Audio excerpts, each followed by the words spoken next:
the shit you want to come in on. We're still preparing, but now we're live. Okay, well, now you want to make sure you tuck the shirt up under the boobs to absorb the sweat. Oh, hi, everyone. Hey, welcome. Yeah, welcome to Original Guide to Spooky Empire, OG. I can't do the thingy. I'd have to, yeah. You want me to do it? We're good? What? I can do it. Oh, well, aren't you talented? Yeah. All right, before everything else, hello everyone, Original Guide to Spooky Empire, and let's get to the lovely disclaimer. Like Space Ghost here with my cards. OG spooky disclaimer. The following is a disclaimer for the following webcast. It's kind of written redundantly, but we are not official Spooky Empire staff. We do not work for Spooky Empire. We are a collective of longtime Spooky Empire veterans who have attended the show for many years and are here to bring you the best of the fan perspective. We use adult language and often discuss subjects that some may consider vulgar or offensive. Everything said on this show is based on our opinion and may not necessarily reflect the opinion of Spooky Empire.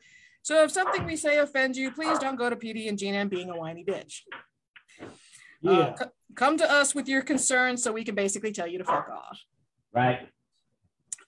For official spooky information, always visit spookyempire.com and affiliated social media. That should cover the basics. So that gives us a nice disclaimer to go on. All right. So good evening. I am sitting here with my rum and coke as usual and my special Halloween. Well, it's not even my Halloween mug. It's my regular day mug. But we're going to get into Halloween shopping shortly. But yes, little $3 Walmart mug. It's the greatest thing in the world. Ooh, I like that. Right? $3 at Walmart. It's fucking beautiful. I love it. Hi, Rob. How you doing? You're looking pretty lonely in the alley there. You finding lots of good stuff in the dumpster. Hang out, man. Yeah. That's where Jack the Ripper's gonna get you. Oh, I did something and Rob disappeared. Rob! This is the magic show. Rob, welcome. Bye. Okay. All right. Well, hi, Eric. How are you? Hi. I think Rob was just taken in the alley. So that's what happened. They took him behind the exactly dumpster. What happened. I said Jack the Ripper. I got mugged. You know what? Oh, I was walking down a dark alley. I was asking for it. Okay, let's go back to Rob. What are you drinking? Well, I have one of my lovely my lime bubblies with lime rum on top of that. So it's just okay. Lime is fuck. It's a lime on lime crime. Mm-hmm. Absolutely. Well played, sir. And it's tasty. Hey, that's good. Oh, Eric, what about you? What are you drinking? Hold on. I have my hand in some dirty pillows right now. Let me take those out. By the way, these are awesome. Just product placement there. There you go. Pillows. But I'm drinking. Sponsor, we just enjoy them. Yeah, they're not a sponsor. We love our really dirty pillows. I am drinking Captain Morgan's cherry vanilla rum with some good old Mexican Coke. Delish. Absolute choice. If you have the means, I highly suggest you pick one up. Oh, it is so good. Mm-hmm. So choice. See, he knows Ferris Bueller. So first thing, as we're waiting for one of our other co-hosts who's stuck in I-4, and we will get to that. So Rob, what are you watching these days? Well, let me touch on two things I'm watching. And hi to everyone in the chat, by the way. Yes, hello to everybody in the chat.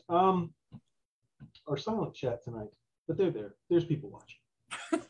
We saw their eyeballs. I see your eyeballs watching. You can't, even if you're going to be quiet, I see you. Fucking lurkers. We know about the lurkers. All right. All right. So first, I want to mention, when I did kind of the mini show last weekend when we did the drawing. Hi, Davey. I watched. Love you, Davey. Apparently, there's a new Resident Evil series on Netflix. Mm-hmm. It is shit. Yep. You know what, and I can't definitively say that, but I couldn't make it through the first episode. Okay, so it's not just me. I watched the first 20 minutes and I was like, not Jordan Peele's Nope, but a whole lot of Nope. Let me tell you, I forced myself until I just couldn't anymore. First of all, they're doing the timeline thing where they tell half the story, the present day, and then half the story in the past, which is super irritating because neither one of them are filled with good actors. and then it comes down to, smart people making the dumbest possible decisions they can over and over. Oh my God, that is one of the tropes that annoys me the most in horror movies. And it's just, what frustrates me more than anything though is Resident Evil. I'm not going to say they're the best stories ever, but there is a really rich universe that they've made with those games. Like Resident Evil 4 is awesome. The original Raccoon City stuff, that's pretty cool. Yeah. The 7 was fantastic. 8, where they're back in like Eastern Europe mountains. There's a lot of great stuff they can use. And what do they do? No, we're just gonna do another post-apocalyptic timeline. Thanks. That's come again. So fuck that. Fuck you, Netflix, and fuck everybody involved. Yeah.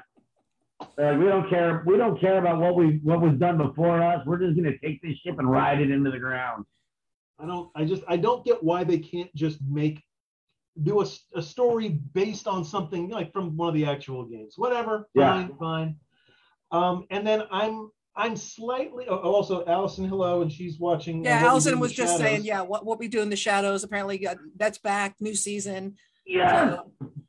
But again, I'm a little ashamed to admit that I'm watching this, but I'm finally getting around. What, furry porn? I've already gone through the first season. I'm on season 2. Ladies and gentlemen, I'm watching True Blood. Yes. Oh, hey, great show. Thank you. Amazing series. It is. There's some shit on that show. It's like the acting is like so soap opera-y. Oh, yeah. It's vampire porn. That's all it is. It was written that way. It was written soap opera. Yeah, I heard they're living up to the book. But now, I gotta say, I've enjoyed the fuck out of it. I want to keep watching. I want to keep watching. It's ridiculous and hilarious and over the top and just so self-indulgent. And the thing is, they know it. That's what I love about it, is they're not trying to be serious. They know full well that it's all fucking insane. What I loved about the series versus the book, because I read the books. I was in Iraq. When I came back from Iraq, Danielle was like, I got this series of books you got to read. The show is getting ready to come out. We're going to watch it together, but you need to get caught up. I said, okay. So I powered through a bunch of the books. I love that the series kind of made some one-off characters bigger in the series.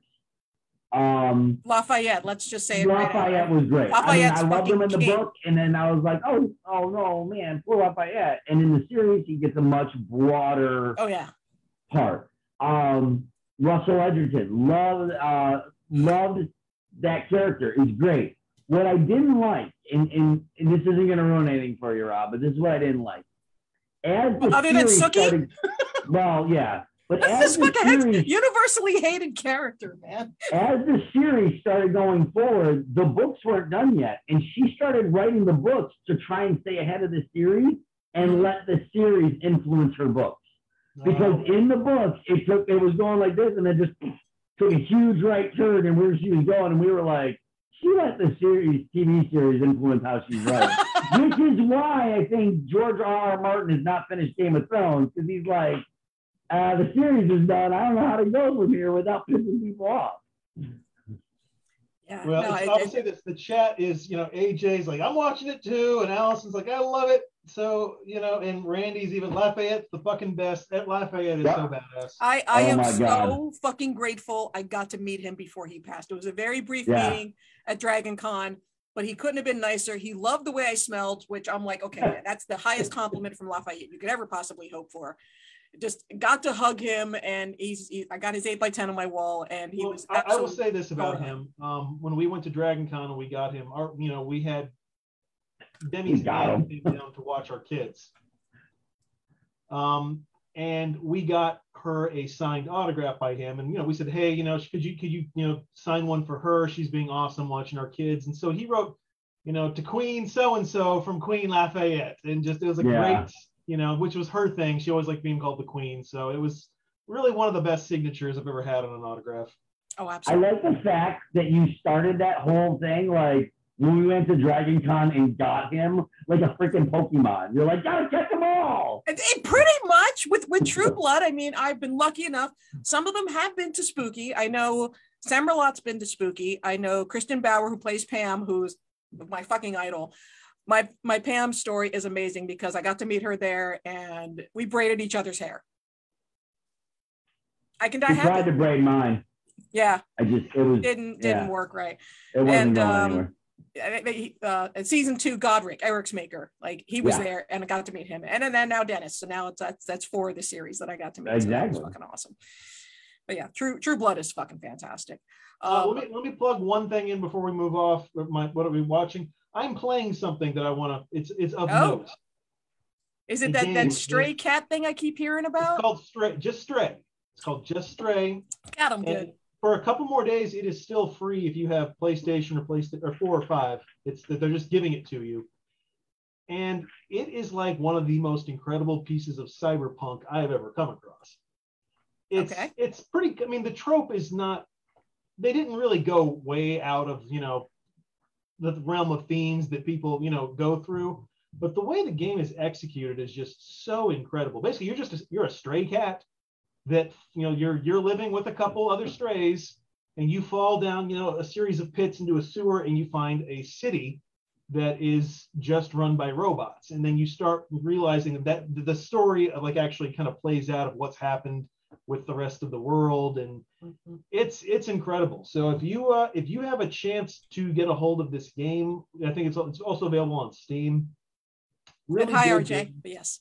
And I can't really say it's completely horror, but there's a couple segments of the game that it's like they clearly were like, okay, we're gonna, if Alien was even more Lovecraftian, we want to do that. Okay. Cool. And there's a couple really intense moments where you're like, this is disgusting, this is creepy, nice. I don't want to be here. And then if you're not careful, you watch your cat get killed. So, yeah, well, it's like all I kept hearing was that you're a cat and you get to knock shit off people's desks. Yeah, I mean that's. So I'm like, all right, I'm here for that. You can get a paper bag stuck on your head. You play in a box. You walk on a keyboard and just fuck stuff up. On a. That's fair. Very real. Yeah, it's there's a lot of accurate cat stuff in the game. Okay. That's so I mean, I don't know. I'm assuming we have a number of video game watchers. So yeah, that's a good recommendation there. Absolutely. I tried rewatching because there are times, and as I'm getting older, because I admit I'm old and I'm crotchety and the first one to admit it, but there are a lot of new horror movies that I am not a fan of whatsoever. Right. But I have found with a number of them, after I watch and I don't like, and then I start reading some of the reviews, some of them I'm just like, okay, I didn't watch it in the right mindset. Perfect example is House of the Devil by Ty West. Fucking amazing movie. I am a big fan of Satanic Panic, 80s horror movies, and that he nailed that genre to a T. And when I first watched it, I'm like, okay, this is stupid. But then after reading a bit, I was like, oh, okay. And then I went back and watched it with a new set of eyes, like, okay. And now it's one of my favorite movies. So, I mean, that actually begs a good question. We should probably have on the next show. It's like, what horror movie have you watched that you absolutely hated, but once you rewatched it, it became one of your favorites? Because that could spurn a very big discussion. Oh, yeah. It Follows. I have heard nothing but just everybody loves It Follows. And I tried watching it again. I couldn't even make it a half an hour. It was just dumb. And not even dumb fun horror, because I'm okay with dumb, but no. It was so bad. Just It Follows sucks. No. I don't know. Did you like it or? I didn't even watch it. I know I've had that same problem though with certain movies. Like you go to watch. So for instance, I tried to watch the third Jurassic Park recently, and I got 35 minutes in. I was like, this is abysmal. I can't even watch it. I was like, I turned it off. It's so tough when all your friends are like, oh, this is good, and they're all talking about it. And you want to join in the conversation, but what's wrong with you people? I just can't watch it. But there's I've had movies like that, but then something I'll go out and watch somebody talk about it on TikTok or on YouTube or something, and then they'll say something and it'll trigger. I'll be like, oh, I'm looking through the wrong lens. I need to rewatch it through a different lens, and then I'm like, this makes more sense. And for a perfect example, people are bagging on the new Thor movie, and I don't know if you guys watched it or not, but not yet. The new Thor movie, everybody was like, oh, it's campy and this, and there was a lot of goofiness in it. And I was like, I was watching a TikTok and somebody said, yeah, but the whole story is from Korg's perspective. So it would be. And I was like, now it makes more sense. Now I want to see it again so I can see all the stupid campiness that I missed the first time. So yeah, I get that completely. It's funny that you mentioned that because one of the things we're going to be talking about, because San Diego, obviously, Comic-Con's going on this weekend. Not that any of our people go to it, but it's interesting because a lot of things get announced there, and some of the horror things are getting announced as well. Mm-hmm. And we'll be talking about it. But the trailer for the new series Interview with the Vampire is getting a lot of hype. Yep. And we're going to be talking about that. But it's really interesting because, like what you said, I've been an Anne Rice fan since like the late 80s, for forever ago. I've met her a number of times. I've been in her house, So when Interview with the Vampire first came out in the 90s, a lot of us were not very happy about the choice of Tom Cruise. I watched the movie originally. I was like, okay, I didn't think it was that great. But when I realized, if you realize Interview with the Vampire, if you're a fan of the Lestat mythology, the Interview with the Vampire is more of the view of Lestat from Louis's point of view. Absolutely. And that exactly. And that I was just like, okay, Louis sees Lestat as an asshole. Mm-hmm. And once you realize that and go back and watch Interview with the Vampire, it's like, aha. And like you said, it's that aha moment, and it just completely changes the game for you. Oh, yeah. So I'm like, oh, okay. So that it got me to actually enjoy the original, was it 1992 movie? I think it was 94. So yeah. And then when I watched, I was like, okay, he's supposed to be an asshole. Got it. Okay. You don't realize he's not an asshole until later on in the series, but yep. Got it. Okay. So I thought that was absolutely fascinating. But, oops, as I completely forget my notes here, I totally got off on the wrong track. No, we still have to find out what Eric's watching. Oh, that's true. What We Do in the Shadows just came back out. Love it. I want to go back and rewatch the original movie. I'm really hoping that they kind of do a combination of the show and movie for like an overarching, like a movie, but bring the TV show and the actual original movie in together, because it's becoming such a big universe, and it's just really a great show. And then the other show Dee and I are watching is not horror related, but it's Grace and Frankie. If you haven't seen it, Lily Tomlin, freaking awesome. Jane Fonda is awesome in it. Martin Sheen is in it. It's just a really good show, and it's the final season this season. Tonight we're watching the finale. So did they finally bring back Dolly for a guest appearance? Okay, so I haven't seen it yet, but apparently they brought her in for the finale. Okay, good. So we're gonna watch it tonight. But Dolly was just actually on the Orville. I don't know if you guys even watched the Orville. I love that show. It's on my list, and it's what I'm gonna get to it. If you like any Star Trek stuff at all, it's Seth MacFarlane's version of Star Trek. Yeah. My best friend Ron loves that stuff, and he's recommended it to me, and it's like it's on my radar. I just haven't gotten around to watching it yet.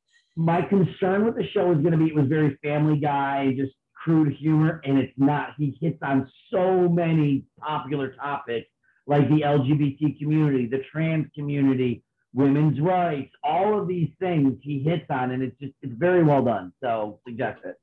Well, Randy actually said this week's Orville was the best episode so far. Yep, I agree. Good job, Randy. And then there's also been a discussion about how good Tom Cruise was in Interview. Yeah, and I wasn't a fan of Tom Cruise either. And for those of you that don't know, the character of Lestat was based on Rutger Hauer's character in Blade Runner. Yeah. So if you can't see Tom Cruise in Blade Runner, right? Is anybody for Tom Cruise in that part? Is anybody defending it? I didn't think he was bad. They used to. I'm talking in our chat right now. Oh no! I'd blast. No, AJ is saying that he's like Tom. He's only likes Tom Cruise in about 4 roles. That's one of them. I had no problem with him in that role. I'm not going to say he was the greatest thing since sliced bread, but you know what? Considering what they did with Queen of the Damned. Yeah, true. Which I get violent over that shit. I will judge you if you're one of those people that thinks Queen of the Damned is a good movie and Stuart Townsend made a good Lestat. We're not talking anymore. No, Dee and I were so disappointed when we went to the movie theater to see that. We walked out. We were like, "Yeah, it was a train wreck." It was so. Now, there's one saving grace in that entire movie, and it was the Queen. She was amazing.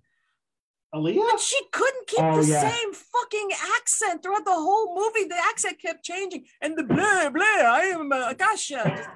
Yeah, I don't know what she looked the part. She was exactly what I would have thought that she looked like.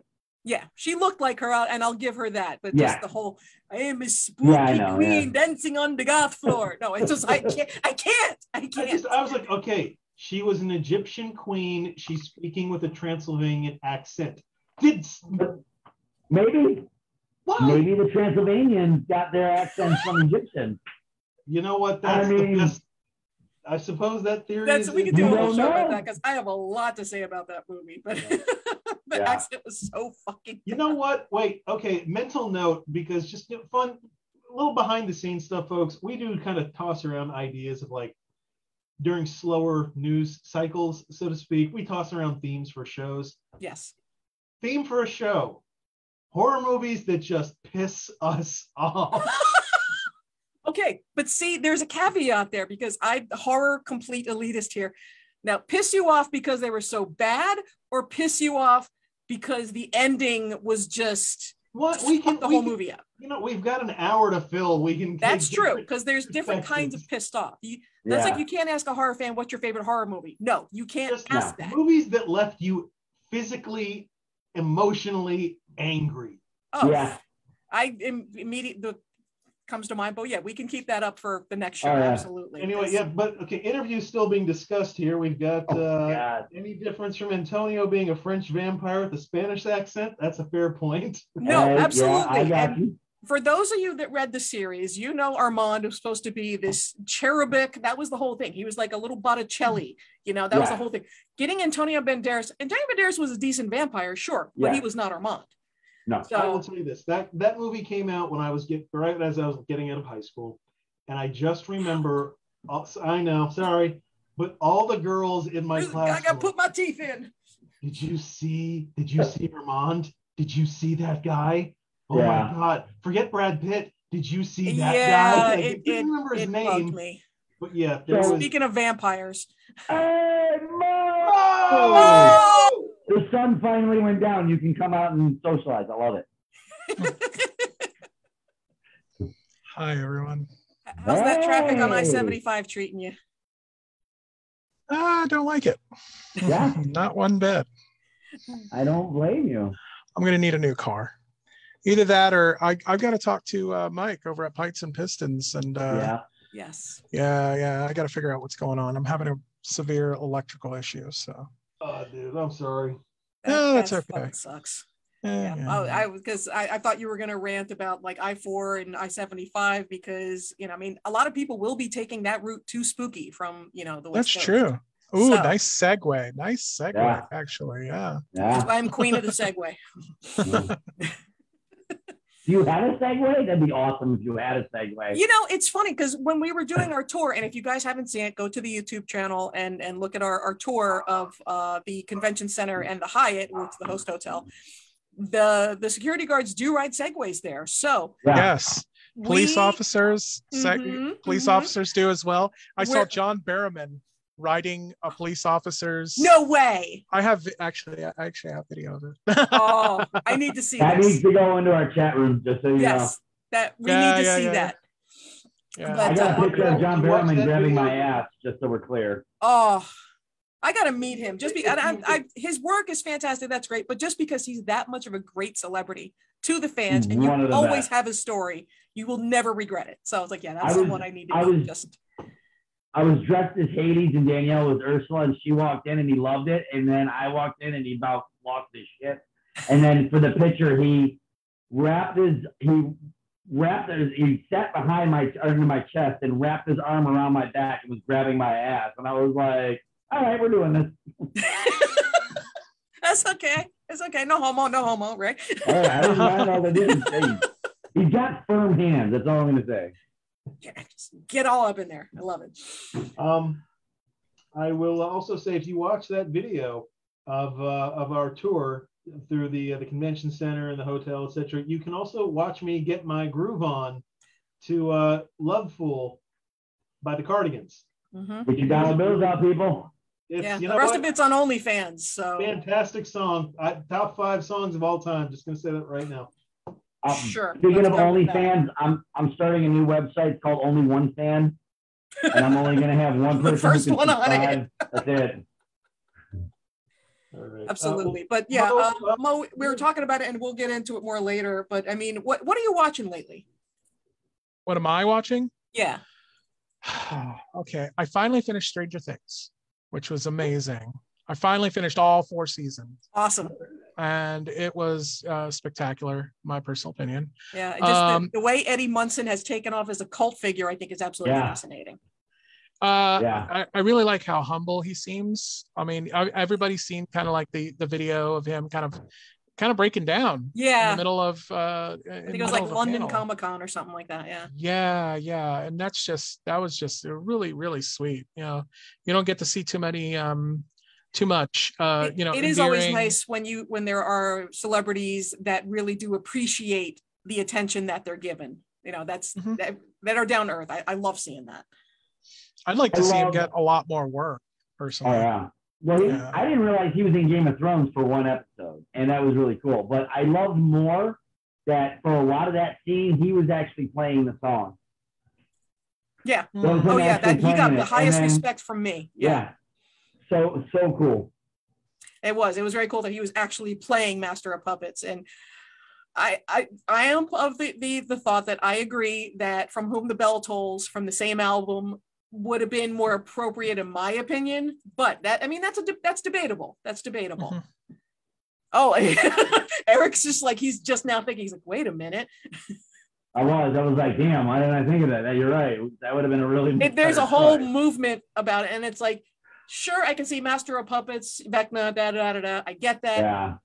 But For Whom the Bell Tolls, with the chiming of the bells and the lyrics, and it all just matches up. Wow. You know something? The Duffer Brothers are watching this webcast right now. Oh yeah, and they're like, they are. Oh, they're like, fuck! Oh, we should have done that. No. You know what they're saying? They're going to bring For Whom the Bell Tolls in the final season. You know, it's funny because I'm seeing these fan theories. Now, here's a fun thing: the fan theories we're seeing about Stranger Things. I read somewhere they're like, oh, they're going to bring Eddie back as a vampire. Yep. But you have to think about this. You have to stop and think about this. Think about D&D. They are taking all of these characters, the Demogorgon, Vecna, all of these are D&D characters they're bringing in. Agreed. And one of the ones that can in D&D that will kill Vecna is a vampire. It turns on him in D&D. And one of the storylines, there was a vampire that he had made, and it turns on him. People are like, are they going that route? Are they going to bring Eddie back as a vampire? Okay. That could be, because it's not going to be Elle alone. It's going to be Elle and Eddie or Eletti. I don't know how you want to say it. It's a good power couple. Whatever.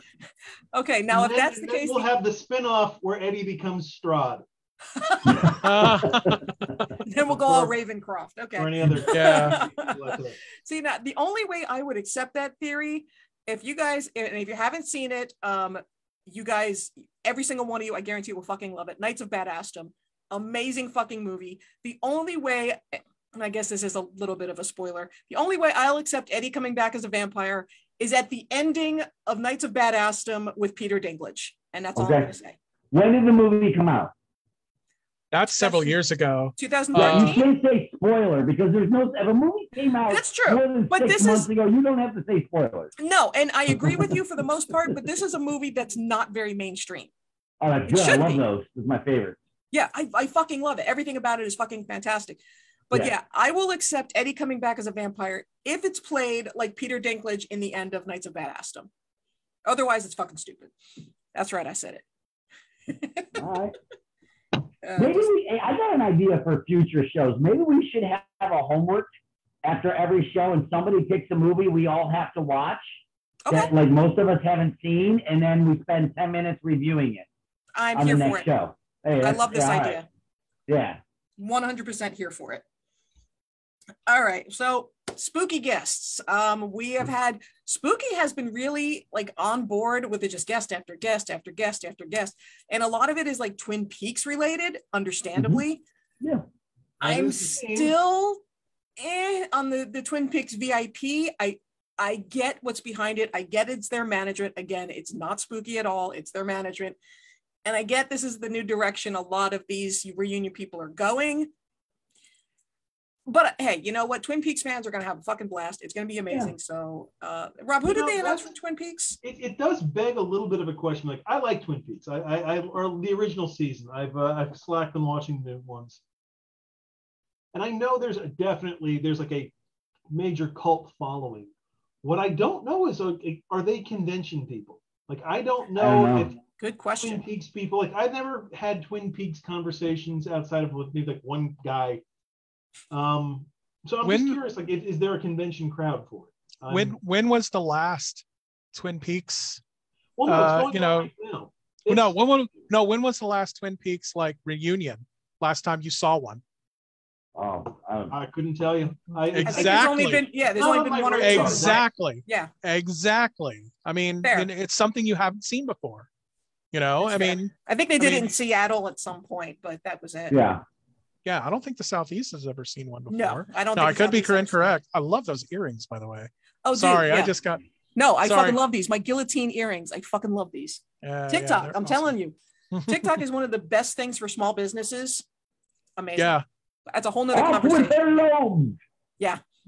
Fucking love it. Okay, well, hold on. It's a good question. So, if only we had a machine that could tell us. Yeah, well, okay. So there apparently has been a Twin Peaks convention that's been going on, you know, in the down years, but in Pacific Northwest. And that's different. Yeah. I understand that because it's all set up in there in the Pacific Northwest. The Fayetteville Comic Show hosts a Twin Peaks reunion that has a lot of people on it. They didn't have Kyle though. That's a pretty big. That's a big one. You got to have Dale Cooper. It looks like they've done them before, but they've done it with they've never had. Kyle's never been a part of them, I don't think. Okay. Or if he is, he's very rarely, and it's usually... I'm anxious to meet him because just from his TikToks, and yes, I'm that person, but just from his TikToks, he's fucking hilarious. He's got an amazing sense of humor. But definitely a good question, Rob. If anyone has not seen it, it's a little slow paced. It's David Lynch. He does not do things quickly. Yeah. But if you're willing to make the investment, it's good. It's good. Speaking of David Lynch, just a quick interjection. We just noticed recently for the next week up until Thursday, those that are a fan of David Lynch, Lost Highway is being played at the Enzian. So just throwing that out there. But Sherilyn Fenn is coming back, which I personally am super excited about. And as Mo remembers why I didn't get a chance to meet her because I was busy dying. I have your DVD over here. I'll bring it back next time. Oh, I have your DVD. Yeah. Yeah, the Boxing Helena, right? Yeah. I'll the late fees are a bitch, just so you know. You better get that back. Those late fees suck. Yeah, it'll be a year. It will literally be an exact year. You have that library cop from Seinfeld coming after you. But yeah, Sherilyn Fenn, which is fucking fantastic. I remember, Two Moon Junction that she did like in the late 80s with. She did. For those of you who aren't familiar with it, do we all? You want to talk about like softcore shit, man? Holy shit! Zalman King was the guy behind the Red Shoe Diaries. Oh. And he did a series of these mainstream softcore movies. He did Wild Orchid. I love Wild Orchid. Oh yeah, you'll love Two Moon Junction then. He did. There were two Moon Junction movies, they were on Two Moon Junction. Also, used to come on Cinemax, 11 o'clock at night. Yep. Yeah, it also stars the bad guy from Kindergarten Cop. Yep. Oh yeah, Richard something, but yeah, you know what I'm talking about. Yeah. Rob, can you do me a favor? Can you say that again, but slowly? He's got the lotion right next to him. Do I? No. In the bucket.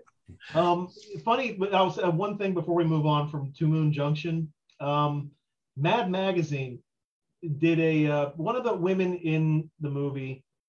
Does everyone remember the Golden Girls spin-off Empty Nest starring? Yes. Yeah, Richard Mulligan. Come on now. Richard Mulligan, greatest actor of all time. Richard Mulligan. Mm-hmm. He had two daughters. One of the daughters on the show was in Two Moon Junction, and she takes off her top and she explains how to use blush on your nipples to make them stand out more. Oh, that's right. Yeah. Anyway, but so they talk when Mad Magazine did the parody of Empty Nest. They make a comment. You can see these two darlings in Half Moon Junction. So the next issue, one of the readers writes in, hey. It's like the movie she's in is 2 Moon Junction. You cut her off by 1.5 moons. And Mad Magazine's reply was, sorry, we feel like real boobs. But I'm dumb. Went for the long play. Nice. Hey. There you go. I like that. But another interesting news, those of you that are Rocky Horror fans, and Lord knows we got a shit ton of them, Patricia Quinn and Nell Campbell. Yeah. Mo apparently didn't know this. I did not. Yeah. Yeah. So I'm debating doing my riffraff costume on Friday just so I can meet them. So Frankenfurter is going to be on the Spooky Bingo. And we're going to see how many. We're going to play the game. How many? You get a shot for everyone that you see. I'll die. And Danielle, but I'll die happy. Go, though. Danielle, get better soon. We wish you improvement.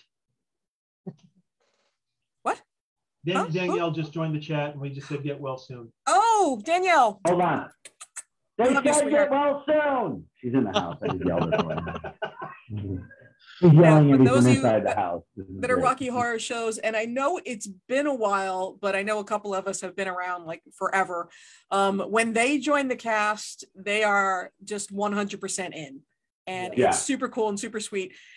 And I'll be the one to say this because it's not, we're a fan webcast, so whatever. But Patricia Quinn is a fan of The Drink, as many of us know, and she's a fun drunk. Oh, that's good. If she actually drinks before the show, you're going to get an experience. Oh, that's good. Yeah. Now even more exciting. Oh, yeah. No, and drunk guests are the best guests. Normally. There are the occasional exceptions, but she is a fan of The Drink, and she's a fun drunk, so it's going to be awesome. So definitely meet Patricia Quinn if you haven't already. Yeah, and like I said, the side effect is they haven't done, they didn't do Rocky for a while, have they? Have they done a Shadowcast? Good question. I think it's been a couple of years. I mean, because of the pandemic and everything. Yeah. Rocky Horror, so we're guaranteed. I know they're doing it out here in Tampa again. I know the one in Tampa is done. So I don't know about the one that they do. I know they did the one on City Walk for a while. Are they doing it at the Tampa Picture Show? They were, yeah. They just did it a couple months ago. Oh, cool. Yeah, because I was going to get tickets to it, but then something else came up and we just didn't go. Yeah. But that's very, very cool. And I guess if you meet Patricia, like I guess Saturday or Sunday morning, get yourself in and bring her some good hangover stuff, you know? Yeah. Although she might be a seasoned drunk where she doesn't have that. So good for her. I mean, there's no judgment here. I mean, we're a bunch of drunks here. So. Oh, yeah. Yeah. Magenta, what are you drinking? What? Yeah. I'm not a drunk. I'm interesting. Now that's a T-shirt if I've ever heard one right there. Bumper sticker too.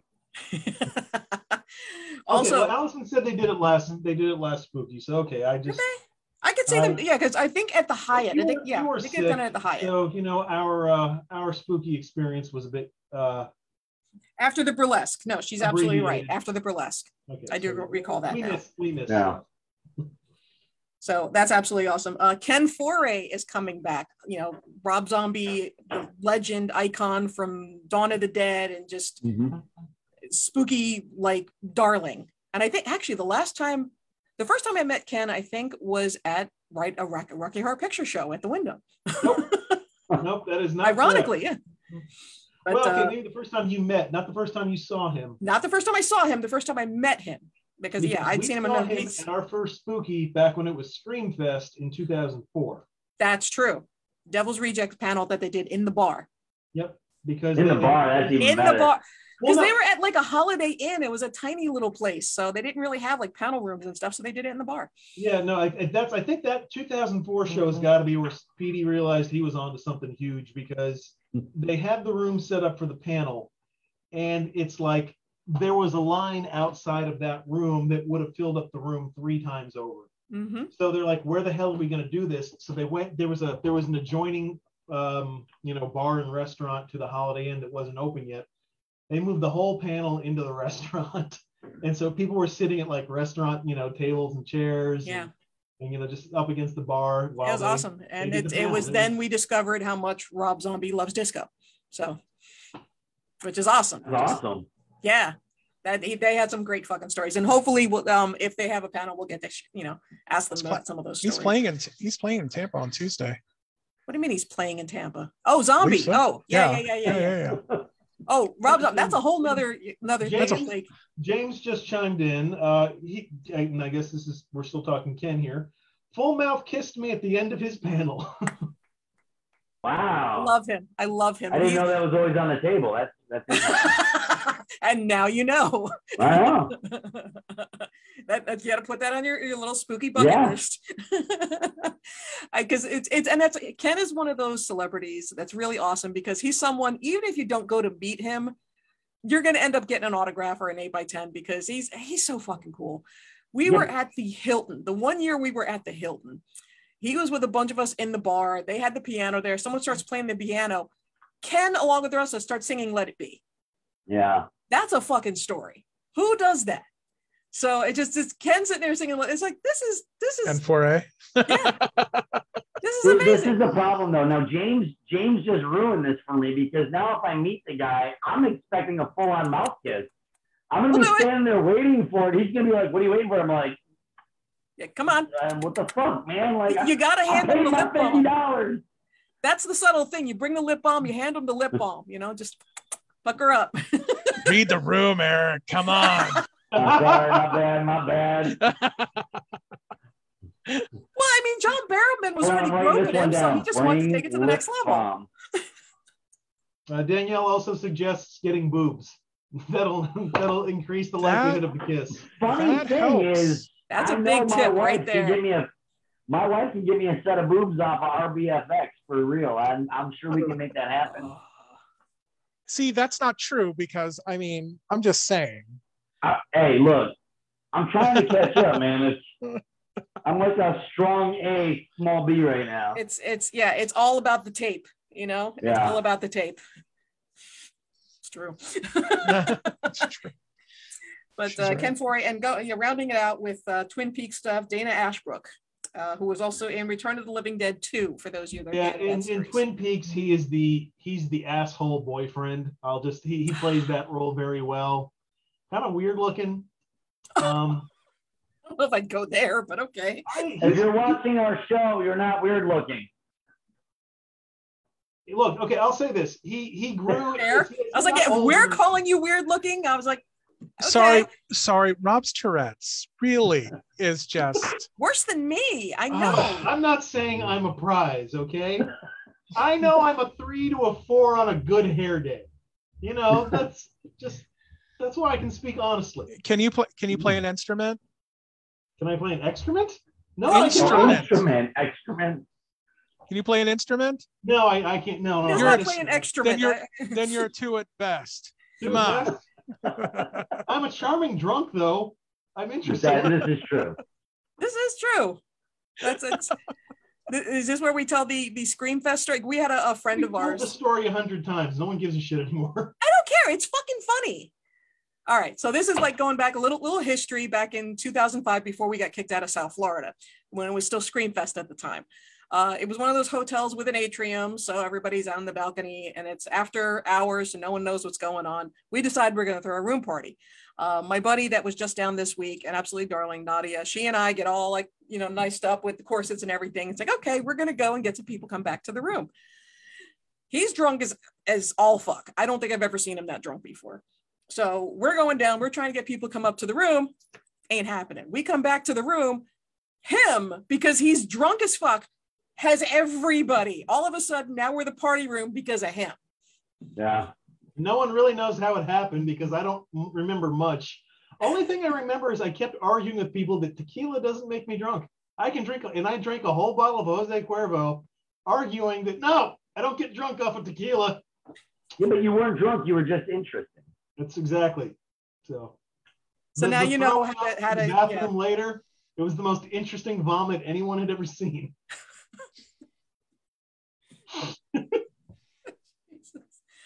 Right, time that drink horribly right there.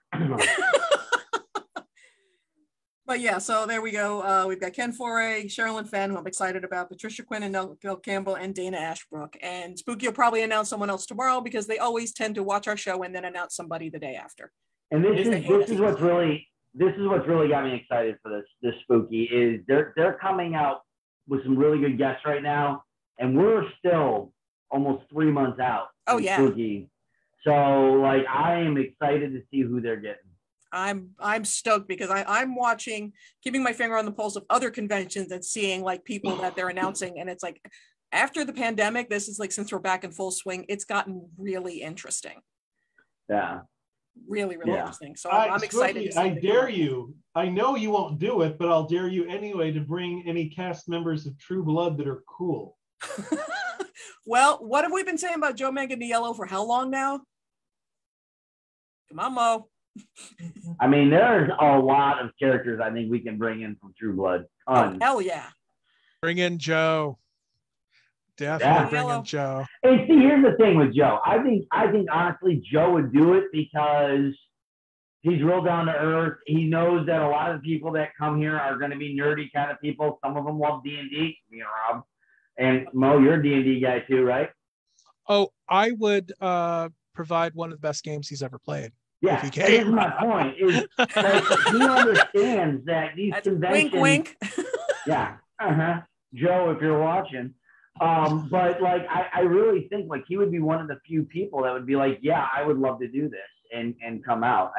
I could see that happening. There'd be a couple others from the show I think that would probably do it too. And like if Dennis had a good time, Dennis could always come back. I'm just saying.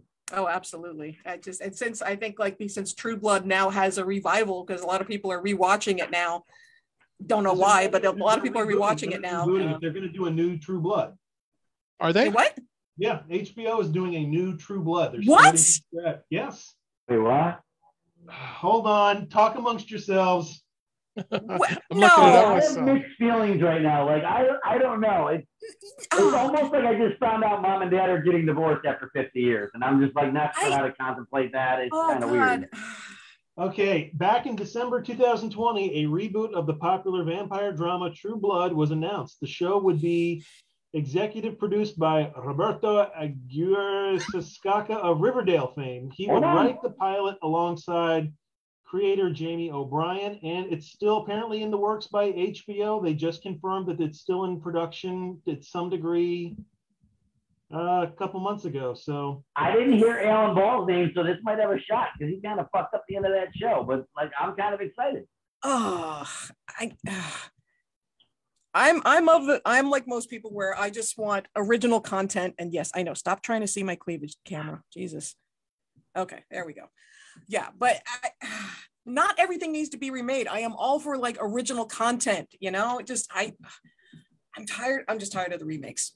I agree, but I feel robbed at the end of True Blood. I felt that last season. Oh, the last season was terrible. I agree. Yeah. And it got like, utterly ridiculous. Sure. Listen, it's like an orgasm. You get to the climax and then they fuck up the climax and you're like, I just feel fucking let down. So I'm okay with a reboot if it gets us to the fucking promised land. You know what I'm saying? But how can you recast those characters though? A few of them were good, but could have been better.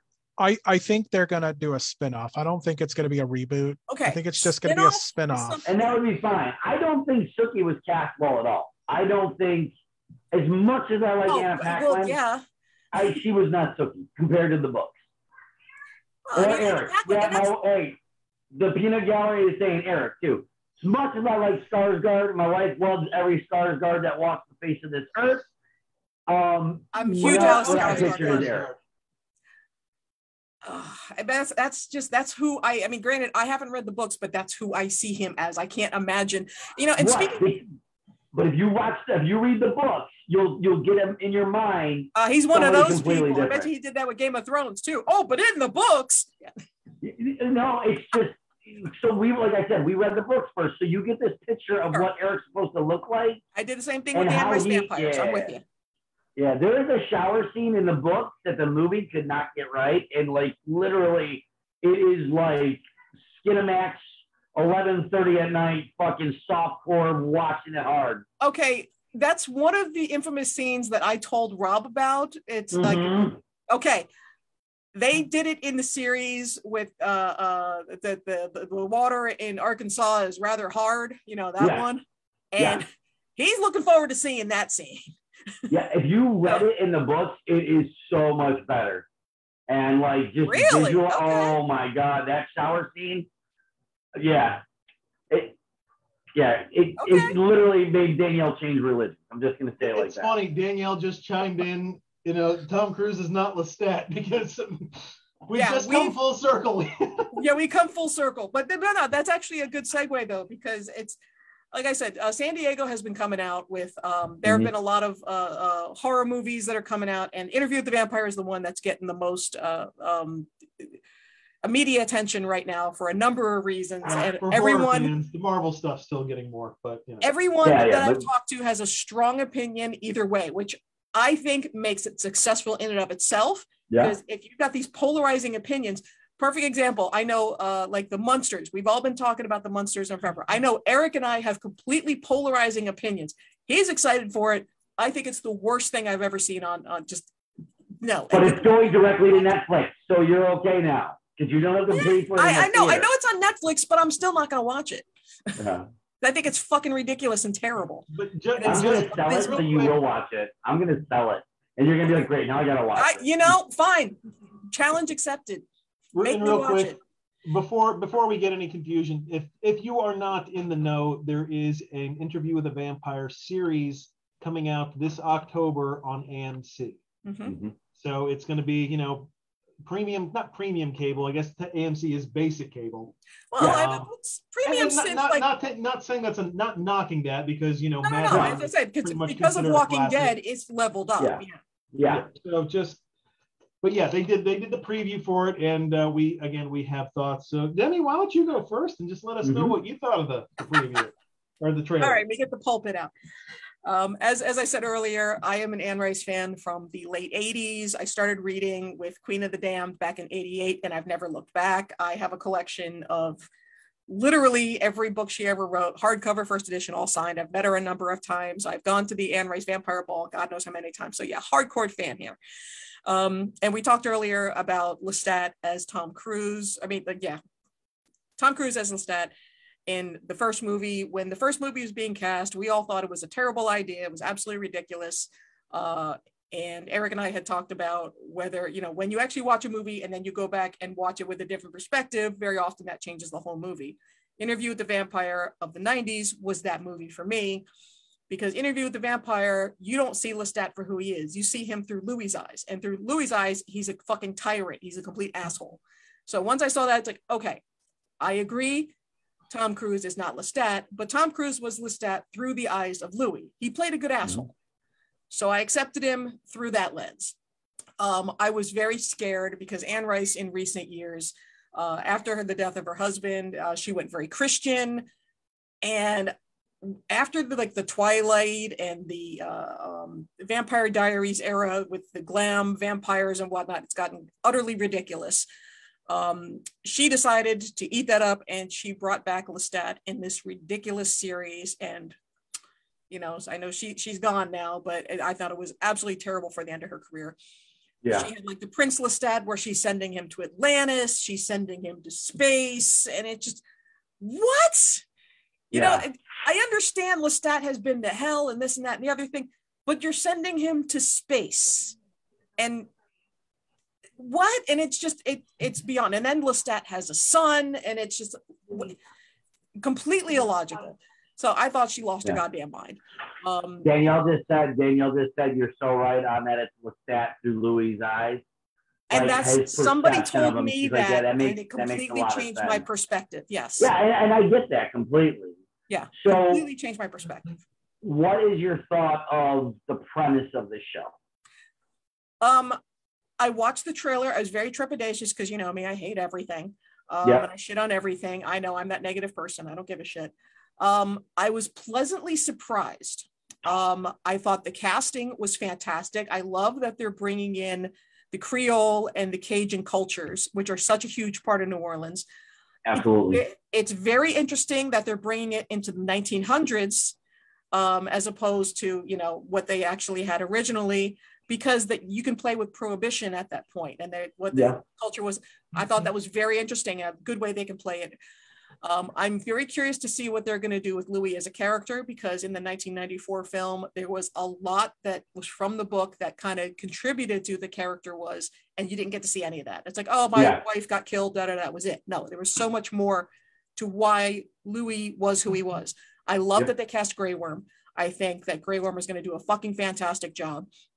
I'm actually even on board with Lestat because this guy is an unknown. And I've always said, don't cast somebody big. No, you need someone who's an unknown, because otherwise you're going to get, Johnny Depp, who's playing a vampire. No, you don't want any of that. You want an unknown so you can see Lestat for who he is. Mm-hmm. I like who they've chosen. The little bit that I've seen in the 2-minute trailer, I think it's great.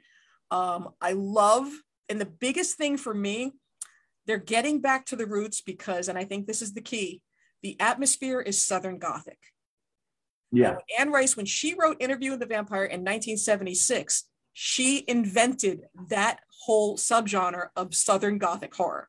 That was because of her. So they're bringing that atmosphere back into it. And I got that in spades in watching the trailer. For that reason, because of the atmosphere, I'm on board. Okay. No. If you disagree, by all means. I have trepidation about certain things. Only minor things. I don't like that they changed the timeline. Okay. I would have liked if they had brought it into that time after he had changed and time had passed, and then they go into that time. Sure. I think the problem is you make Louis a lot younger in the story, which kind of affects things, because Louis was 200, almost 200 years old when Lestat comes out of the ground the second time and is reborn, so to speak, into the vampire Lestat. That's very true. And a lot of time had passed, and Louis had time to reflect and everything else. And he's not the person he was when he was first made. I get what you're saying. Yes. And I think they shorten that time, and it's going to change certain things and aspects, which I'm okay with. If they can play it right, I'll be fine with that. Yeah, but I understand the trepidation, sure. Yeah, and that's what it is. It's just I worry when they take something that was written really well and they try to change things to make it. And like Danielle brought up a good point. A lot of it might have to do with, because we were talking about it, and I was like, well, the first one, I thought it was in the early 1800s. It was actually 1790, Louisiana, when the first one happened. And I was like, they're probably trying to avoid the whole slavery. And that's actually a very good point. Probably, yeah. It would probably, and especially because they're bringing in a black actor to play Louis, which I love. And I love that actor. Like you said, he was Grey Worm. He was amazing. I love him as an actor. So I can understand why they would want to change it to avoid a free person of color at that time. Yeah. And I get that, and that's great. And I'm get it for that purpose. So I'm hoping that they can sell the story, because I want to see where they go with this. I hope this isn't going to be a one and done, because this is my biggest problem with Anne Rice books. And it's not the books. It's so they started out with Interview with the Vampire. They combined Vampire Lestat and Queen of the Damned into one movie. Mm-hmm.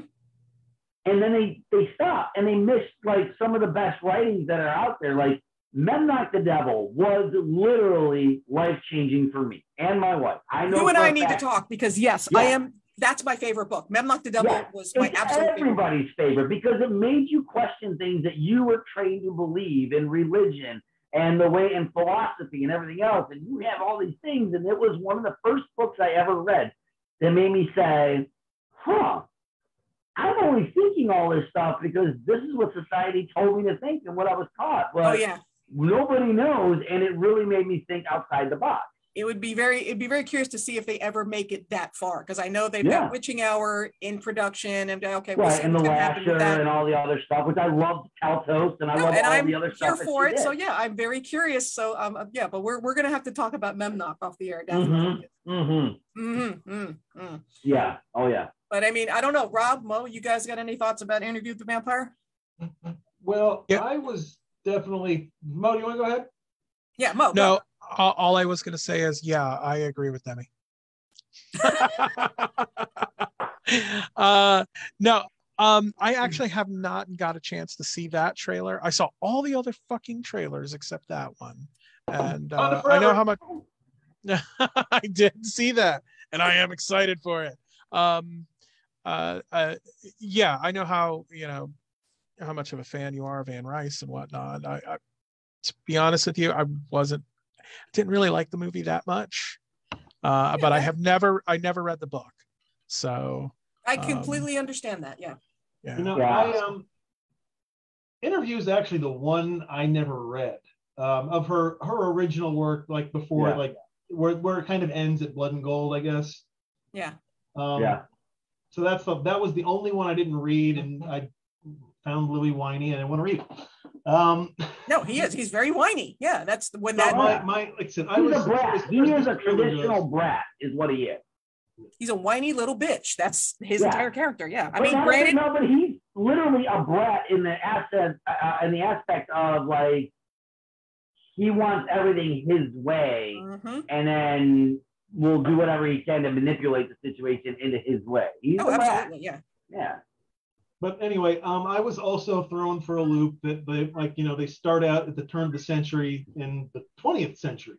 Yeah. And I was like, the hell? I started thinking, like, what am I remembering wrong? Why don't I remember this era in New Orleans? Yeah. Now, here's the thing. That's a fascinating time in history in New Orleans. Sure. So there is a lot they can do. And if they're going to make a TV series that's potentially going to last years, that's a pretty good fertile ground where they. Oh, absolutely. Can you check the chat room real quick? Because Danielle keeps yelling, and I'm thinking she's probably writing stuff in the chat room. Oh no! She's agreeing. Memnock shaped my whole life, and there's 17 books. 17 books. Oh yeah. Oh. Okay, good. I keep yelling. I'm like, gotta be in the chat room. Yeah, absolutely. We've just hit a topic she loves. Which is awesome. Yeah. Like I said, this was a book. These were books and stuff that we bonded over. Her and I read it before I met her. It was one of our first dates. We were talking about things we like, and I had mentioned, I read, like Anne Rice. She's like, wait, you read Anne Rice? I said, yeah, my dad read it and got me into it. And then she was like, have you ever read A.R. Roke? And I was like, who's that? And she was like, those are the naughty books. It's Anne Rice's pseudonym, and she writes literally X-rated fucking books. Like, okay, for example, audience, in case you've never read this, she does the Sleeping Beauty series. Yes. And Sleeping Beauty is woken up with a kiss, but it's not on her. Well, it is on her lips, just not the lips on her face. So it's really, it was like I was reading at work, and my dad was sitting there. I was like, I can't read this in front of him. I get to put this thing down. Smut books. Yeah. It's so much more than smut, though. It's basically it's literally porn. Anyone who gets into BDSM, we always talk about the story of no. You want to get, and if you want to talk about consent and things, all these aspects of BDSM and the S&M community, you want to read the Sleeping Beauty trilogy. Yeah, it's eye-opening. It's very eye-opening. I was 19 when I read it, or 20 when I first read it. I'm in one. Are you now? Do you guys know that? Yes. Okay. Yes. I'll show you guys that maybe after the show. All right. So now we've got James going. I'm listening. Danielle's now recommending the story of O. So okay, let's bring this back to interview before. Okay, sorry. This is. I don't want to get banned by Facebook again. Yeah. Okay. Yeah. Anyway, so I had my issues with it. I'm still looking forward to it because AMC has a very good track record with they're very much positioning this. I like that they're taking this seriously. That was my biggest thing. They're positioning this as this is going to be their cornerstone program. Yeah. Just like they did with Mad Men and Walking Dead. So I know they're gonna take good care of it. I'm not worried about that. But yeah, like I said, the timeline threw me off. And I know we didn't see a lot of Lestat. He's still very much like you never got a good and look that's at good. him. And that's good. You're not supposed to. My only issue was when I heard him talk, I still thought he was a little masculine, a little too masculine. True. That's a whole other conversation, but I get that. Yeah. I didn't quite see him as the the French prince So the androgynous, sure. Yeah. But It's I mean, hard. it's like, That's a I'm hard. not worried about it being. I thought it was interesting. I should know Grey Worm's real name. I don't know. Jason something. Yeah.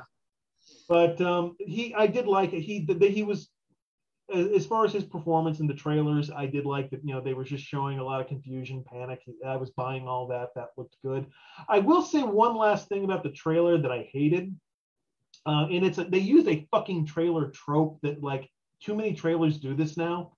They took a very popular song and they did an adaptation of it with a woman singing almost a cappella in a very ethereal, you know, slowed down. It. I'm not saying it's bad. I'm saying I've seen it 500 fucking times. Yeah. Even the Avengers movie did it. And so it's just like, okay, you know, congratulations, you got your film school grad from 2 years ago. He put the trailer together. Well done. But you know, you could have worked a little harder. Didn't Ghost in the Shell do something like that where they played Depeche Mode in like a very ethereal like remix of it? Yeah. Mo, you might be the only person on earth that would have remembered that. I think I'm the only one that actually watched the movie. Yeah, you probably are. Actually paid money to see it. So but I heard about I heard the song after. I've never watched the movie, but I heard the song after. So yeah.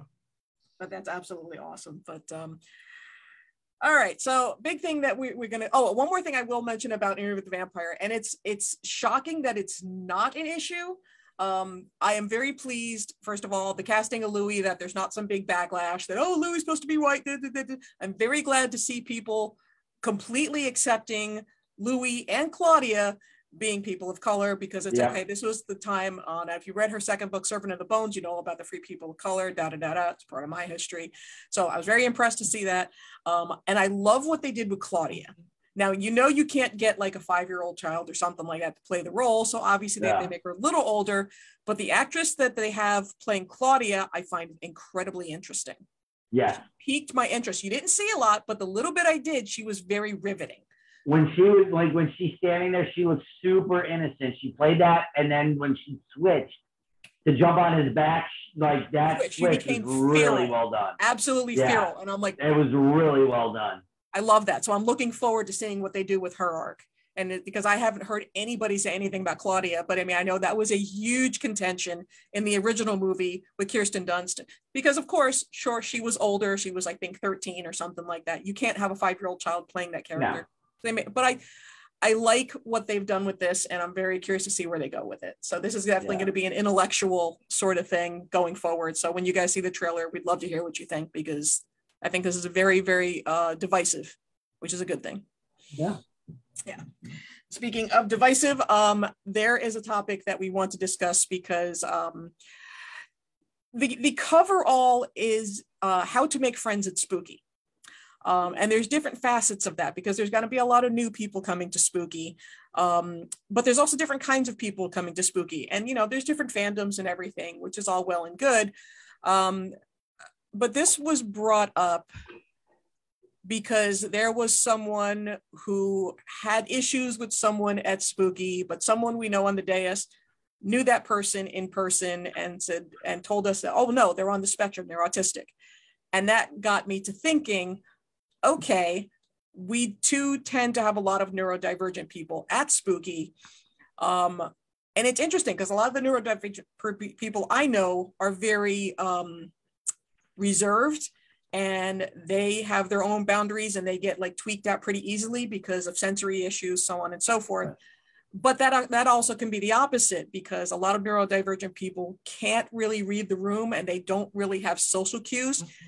And a lot of people will misconstrue that as creeper behavior. And I think we all have seen that happen a number of times, where whether it's someone who's drunk or someone doesn't know boundaries. So that's the whole thing. So we wanted to go around and talk about how to be able to tell the difference between someone who is not trying to be weird and not trying to be invasive, as opposed to someone who's on the spectrum and just really isn't. You get what I'm saying? So, I mean, Rob, you have any input? Well, you know, it's like I said, when it comes down to, it's very difficult to read the room in a convention, regardless of where you are or what kind of person you are, just because I just got to interrupt for a second because I already see Mo with his security stance, his official staff stance. I love it. You know what? No. Hey, listen. If you got I love it. Chat room, Mo, I get it. I love it. It's all good. But Rob, please continue. Yeah. No, so it's like I said, it's hard for a lot of people to read the room at a convention period, just because there's so much going on. There's a lot of voices, a lot of noises. The fact is, the way you could approach people at a convention 10 years ago is very different than what you can do now. Yes. It wasn't real uncommon if, you pay, can I get a picture with you? And you put your arm around somebody and take the picture, regardless of whether you knew them or not.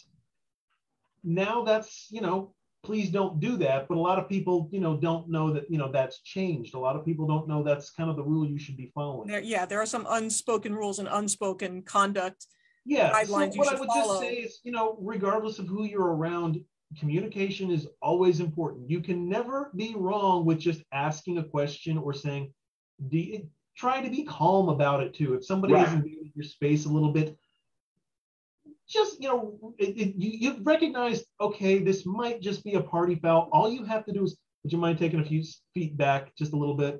Yeah, no, Eric's well, so here's the thing. I have a son who's autistic, and he's high functioning autism. And a lot of times there's no filter there. And this is why this would have been a good one to have Danielle and Carly on too as well, if they could have been available. Mm-hmm. Just because, Danielle deals with it a lot with CJ and Carly is neurodivergent. Yeah. So just getting that aspect. But I know for CJ as a parent, there's a lot of times when he was young, he would just say things.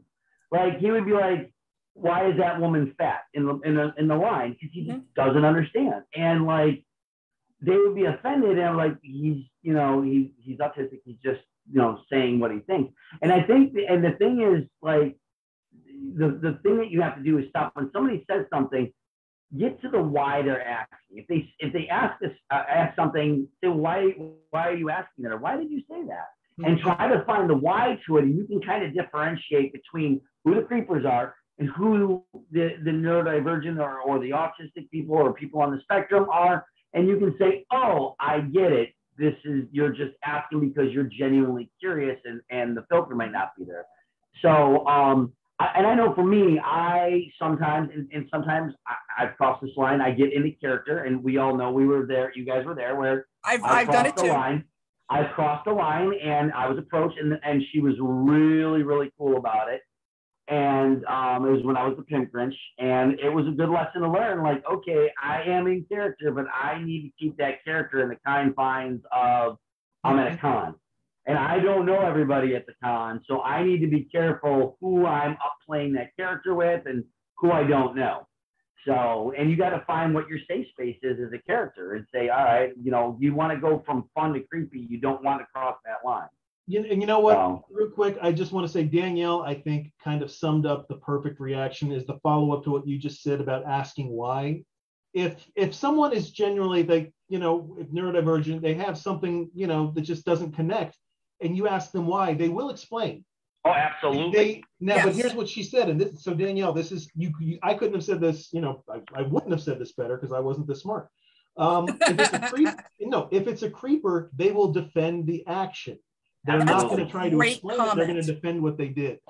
That sums up everything perfectly. Yeah. They would say, oh, if they get defensive, yes. Yeah, they'll get defensive. Why are you getting upset with what I asked? The creeper will be like, why are you getting upset with what I asked? Yeah. Whereas a neurodivergent will be like, well, this is why I asked it, and this is what I might, this is what I'm thinking, or this is, the path I was going down. Then you can see it unfold, be like, okay, I get it. Yeah, so I found it, and I admit I don't know a lot about it. I've been learning and I've been educating myself. And I know there's a lot of controversy about it, but there is a show on Netflix, and it's not my usual fare, but it's called Love on the Spectrum, where it's like a dating series, with autistic people. And I know there's a bunch of controversy, but I think as far as educating someone like myself, I thought it was a great tool. I learned a lot. very often. And at these conventions, you see it incredibly often. And I know I'm going to tap Mo on this because I know he's experienced it as well. A lot of times when you get people who are hyper fixated on something, when they have very clear, like tunnel vision, especially when they're talking with a celebrity, that's when it's like, that's your first clue. Oh, this person's probably on the spectrum, because that's normally what they do. They hyper fixate. And I'm like, okay, that's a sign that if someone's, especially like, and this has happened to all of us, if when we've been in character, there's that one person that comes up and they want to talk about everything with the character, and they want to monopolize your time. And it's just because they're excited to see the character, and because they're autistic, they're hyper fixating. And that's what that's a telltale sign. So it's like, that's where you learn, this isn't a creeper. I just got to give this person a little more wide berth because, oh, okay. And it clicks. So funny you say that. So there was a time I was in character and talking with somebody, and they had mentioned that I wasn't character accurate. And at first I was offended, like, and then I was like, I thought to myself, I bet you money they're autistic or on the spectrum, and they only see it that way, is like, this is the character, there's no deviation. And I think it was one of our first ones we did. It was when I was way back when we did. I've got it as the evil queen constantly. Yeah, well, we did a Joker Two-Face hybrid. I wanted to do a mashup, and they were like, "But that never happened in the comics." And he was talking to me about it for a while. I was like, I get it. I know that this is something new that we did, that to make a new type character and be creative. And then he started to get it towards the end and was like, but you could see he was struggling to accept the fact that this was a character that wasn't actually in the realm of DC. And, you know, like I said, watching my child grow up and dealing with it on his end, and finding out what his thought process is, and then breaking him into like, okay, I get what you're saying, but you have to have room for change, because things aren't always black and white, and there are gray areas. Because a lot of autistic people, it's black or white. Yes. It is, this is right, this is wrong. And we keep trying to explain to him, there's gray area, buddy. And he really has struggled with that. Now, and that he's 20, he's starting to grasp it and understand. Like, he's like, when he first started driving, he's like, I have to do 40 miles an hour. If I do 41, I will be breaking the law. And I was like, you can do 45 because you're going with the flow of traffic. It's okay. They're not going to pull you over. Yeah. I'm seeing a lot of discussion in the chat, you know, like people that are fidgeting or pacing, sitting and shaking their leg vigorously. I mean, that's just social anxiety, because I do that because I'm just socially anxious to begin with. Let me ask you guys a question real quick. Is this something that you just kind of noticed like recently, or is it something that it's been part of the con community for at least the last 20 years? I've noticed becoming more and more prevalent over the years. Let me speak up, because I will say this. Even just listening to this conversation, you're kind of pinging things in my head that have just kind of like, oh, like I'm having little lights go off right now during this conversation, because I think it's always been there. I just haven't been receptive to it. I haven't noticed it. I haven't been looking or paying attention. Because I remember years ago, I used to host a horror video game panel at Spooky. And, you know, we would just talk about the history of horror video games. And I remember one year after I was done with it, this guy approached me, and he like latched on and just wanted to talk and starts giving me all of these details. And like, there wasn't a lot of space. He wasn't being, you know, I just hit his button. I hit the thing that he loved most. And he just wanted to talk about it. And I didn't process it well enough. I just like, you know, and because I humored him for a few minutes, I was unfortunately on my way to something else. So I had a hard time just saying, hey, you know what, let's talk later. I'm so happy that you liked the show. I'm so happy you like the subject. I like it too, but I have to go somewhere. And so I think I ended up just like, you know, bringing in another friend, like, hey, can you distract him while I go to, you know, this next area to drop off, you know, these prize boxes. So it's one of those things that had I had this conversation 10 years ago, I would have handled that a lot different. Yeah. So yeah, I think it's always been there. Let me add on to that for Mo. Here's what I think what's happening is 20 years ago, it was there, but people just were like, that's the weird person at the con.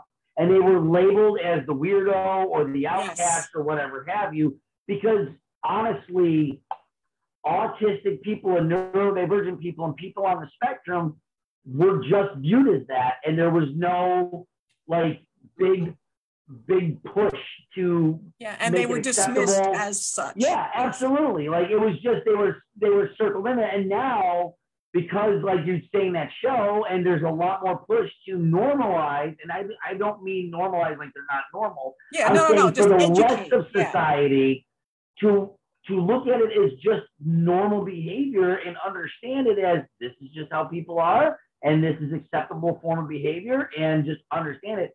Now they're trying to get that out there and say, hey, look, this person is autistic and they're very into this thing, and if they're crossing the social boundary, because if you say to them, hey, I don't feel real comfortable, a lot of times they'll take a step back because absolutely they understand feeling uncomfortable in their own self. So no, and I have had a number of conversations with people that I know that are on the spectrum and have been at Spooky Ends, because like I said, I'm trying to educate myself as well. So I've asked them, I'm like, okay, what in your opinion are the telltale signs? What do you wish neurotypical people would know, like when you're in a situation like that? And very often, more often than not, these people are very, very reserved. So it's unlikely that someone is going to get all handsy with you and everything if they're autistic. Now, will it happen? Possibly, but then it's one of those things where you have to judge, okay, is this someone who just doesn't understand boundaries and is trying to be an asshole? Or is this someone that actually just doesn't get it and has to be handled in a different way? So I thought it was... personally love it when somebody on the spectrum starts talking to me about stuff, because I get so much knowledge out of a subject from them, because they know everything from conception to death of that subject. And I'm just like, I'm filing away my brain like, I didn't know this. I didn't know that. You are teaching me so much about something I thought I knew a lot about.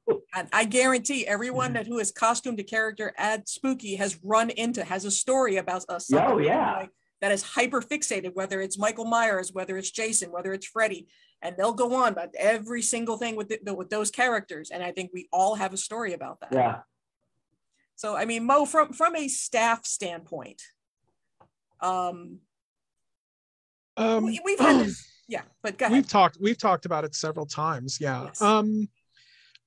Well, technically from a staff standpoint, I mean, you see it all over the place. I've come from my first cons that I was going to were Trek cons, and the ratio of maybe those neurodivergent or of people to I don't know, I don't like to use the new word normal, but more people more socially acceptable to talk to each other and whatnot is a little bit more than than some of the cons that we're going to now and Spooky and and it wasn't as mainstream. It wasn't as mainstream. Correctly. You're correct. The thing is, I'm not defending either one side or another. I'm not saying I'm not saying there is sides or anything like that. I'm not saying that at all. There are several that that we talk to that you'd question to be like, okay, maybe they are in the spectrum, maybe they're not, but I still talk to. I still have really good conversations with. We still talk every time. I'll have it, just like what Eric was talking about. I love talking to them. I think they're really, really good friends. I consider them really good friends. 20 years ago, 30 years ago, those people were called shy. Now there's a label to it. Now you call them, they must be autistic, or they must be they're probably this, or they're probably on the spectrum, or something along those lines. Another thing, we're coming to a more socially adverse. Last 3 years has been really, really, really hard to actually develop social skills. Agreed. In social gatherings. In physical We've been separate. Yes. People are turning 18. People are turning 21 every single year. And new people keep on coming in. And you see, we mostly notice this stuff in a lot of newer people or the younger crowd that are coming in and seeing this, a con is not the place to start developing or learning about social cues. There's way too much going on. And no, it happens to me, and I'm pretty social in my personal. Yeah. Mo, just, you were looking for a word, not normal. It's actually Shannon just gave this to us, and she's right. Neurotypical. Like it's neurotypical. Yeah. Thank you. Tell her. I love learning. This show is all about learning. Yeah. No, I love learning these new terms. I think this is a great. Yeah. It's a skill. It's a skill. I mean, you talked to me 25 years ago and wanting to, sit at a bar and just talk and, talk to people. It was kind of hard. It took me 20 years. You think you can get me on fucking camera and actually do a fucking podcast right now? What? I still have to drag him to do it. Yeah. I don't. Yeah, she does. Believe me, guys, she does. I do. I BDSM stuff, but yes, continue. It's really hard, and it's a skill that you have to actually learn. You start with talking with it's like a group of friends. You have a group of friends. You start with one-on-one. That's always communication is always one-on-one between one person to another person. You develop that, and then you have to develop a second one and a third one, and finally the group dynamic. You have to learn to actually socialize within a group dynamic. And sometimes people get freaked out when people can't do that many at once. So I deal with that. Yeah. That's how I feel about that. I think the takeaway, there is no, instant answer because it's not that easy. Yeah. No, it's not that easy. Blonde hair, they must be on the spectrum. No, it's not like that. But I think the biggest takeaway Robin mentioned earlier is communication. Don't make assumptions about somebody. Take a few minutes and talk to them and get to the bottom of it. Don't make assumptions. Absolutely right. Yeah. Make a friend. Don't make assumptions. Make a friend. Make a friend. Sit there and make a friend, because a lot of them I really do respect. And you hit the nail right on the head when you said you like talking to them, and then you start talking about nerdy shit. And they will tell you everything from alpha and omega. They'll tell you everything about a character. They'll tell you everything about a subject, and you get to nerd out for like a few minutes and talking with said person. And go ahead. One quick story. This is kind of how we kind of knew CJ was on neurodivergent. And this is before they even really utilized that word. So there was a book called Danny the Dinosaur, and we read this book to him every night before he went to bed for probably 6 months. Every night he was obsessed with it. He loved dinosaurs. He knew everything about dinosaurs. He could look at a dinosaur, tell you what it was, and he was probably 2.5 years old. So one night we're reading the book, and I look up and he's reading the book, but he's not. He had memorized 65 pages with probably 3 sentences on each page, the entire book. And I was like, what comes next, CJ? And he would read it verbatim out of his head. He knew exactly what came next. And I was like, this kid's like 2.5, almost 3. He should not be able to do this. I'm like, this is like otherworldly. Yeah. And he knew the entire book. And I tried to trip him up. I read it wrong on purpose. And he goes, no, Dad, no. And I'll be like, oh, well, I'm sorry, did I get that wrong? Yeah, it goes like this. And I'm like, oh, my bad. Let me read it the right way. And I would do it on purpose to see, does he really know it word for word? And that kid knew every freaking word of that book. That's so adorable, man. It is. That's so cool, man. I hope this is resonating with the audience, whether they're watching now or watching later, because it's like when you notice someone does that at Spooky now, since we've talked about these characteristics, you don't automatically assume someone's being creepy, especially like there's a lot of women that they'll like the sexy Jason, blah, blah, blah, whatever. Yeah. And they assume some fanboy is immediately trying to get in their pants. And it's like, okay, that's not always the issue. Sometimes they're just so fascinated with this character. Right. Boom. So, and that behavior gets misinterpreted, and that's where you get all these misunderstandings. So, I mean, communication is the key. And I do think it's important, and this is something we can revisit later as in the months coming up to Spooky, being direct.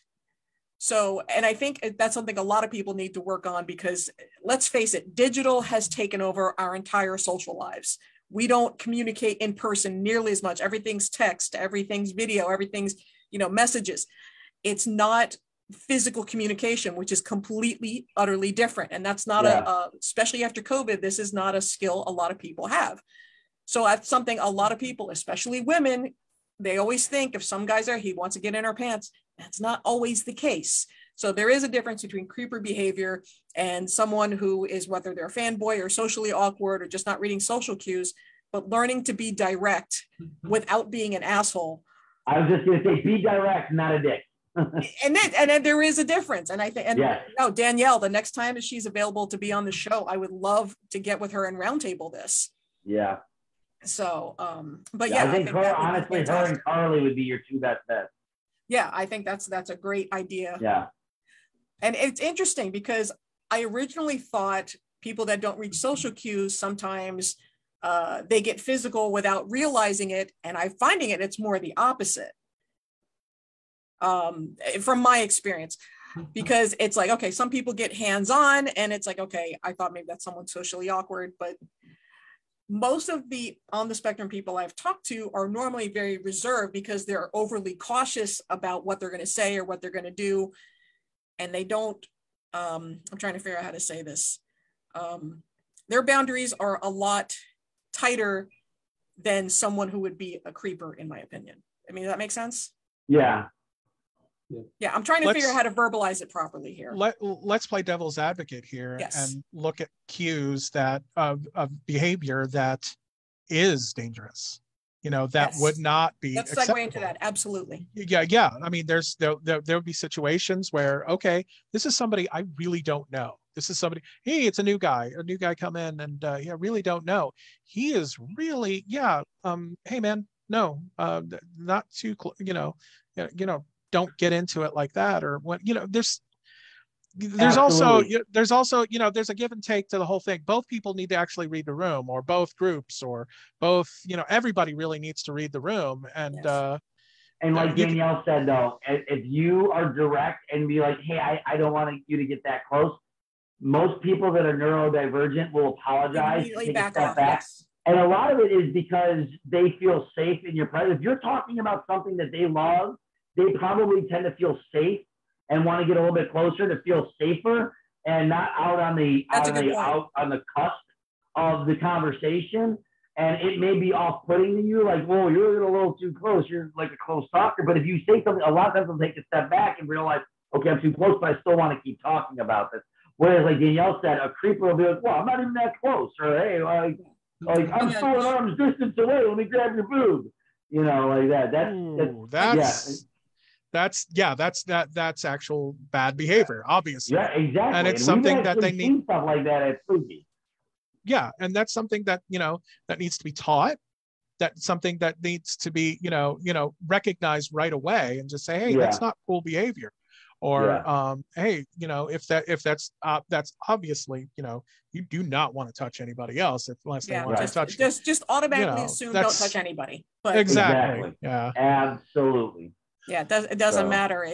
But I mean, that's actually, I wanted to get Mo's perspective because especially from a staff standpoint, what people can do if they do feel uncomfortable, and Danielle put it perfectly. If you feel endangered, it doesn't matter if they're neurodivergent or not. So I know that since he's seen that from a staff standpoint, that's why that's why I wanted to bring that up. I don't want to give too much, and there's not sides. I'm trying to stay away from that too. It's not There's no sides. It's just a matter of handling every situation individually, because every situation is different. You've got different people, you got a different group dynamic, you got different people are interacting with each other. Every situation's different. Everybody needs to read the room.